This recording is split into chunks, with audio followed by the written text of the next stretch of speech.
এর আগেও আমরা দেখেছি বৃষ্টিতে কিভাবে বাংলা সিকিম লাইফলাইন 10 নম্বর জাতীয় সড়ক রীতিমতো ধস নেমেছিল, বন্ধ ছিল, কিন্তু এবার বৃষ্টি কমেছে, কিন্তু ধসের বিপদ থেকেই যাচ্ছে।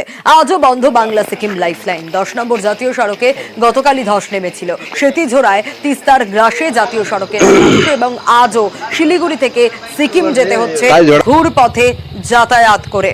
গরুভাতার লাভা হয়ে কালিম্পং এর রংপো রুটে যাতায়াত। আরো বিস্তারিত পার্থ জানাতে পারবে। পার্থ, এর আগেও আমরা দেখেছি দিনের পর দিন বাংলা সিকিম লাইফলাইন বন্ধ ছিল, 10 নম্বর জাতীয় সড়ক বন্ধ ছিল, সেটা বৃষ্টির কারণে।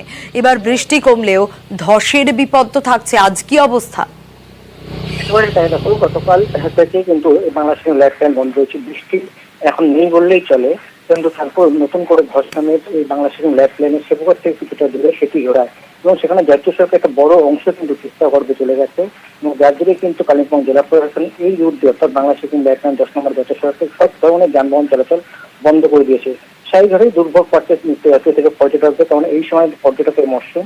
স্বাভাবিকভাবেই অনেকটা ঘুরপথ অর্থাৎ শিলিগুড়ি থেকে শিবক হয়ে গরুবাথান, লাভা, আলগারা হয়ে কালিম্পং পৌঁছতে হচ্ছে, এবং কালিম্পং থেকে আবার তিস্তা হয়ে রংপুর হয়ে সিকিম, বা আরেকটি বিকল্প পথ রয়েছে, সেটা হলো শিলিগুড়ি থেকে কার্শিয়াং থেকে ঘুম জোরবাংলো রাস্তা ধরে লামাহাটা পেশক হয়ে তিস্তা, এবং তিস্তার থেকে ডান দিকে কালিম্পং, এবং সোজা চলে গেলে কিন্তু রংপুর হয়ে সিকিম। এতে যেমন অনেকটা সময় লাগছে এবং তো খরচ সাপেক্ষ ব্যাপার।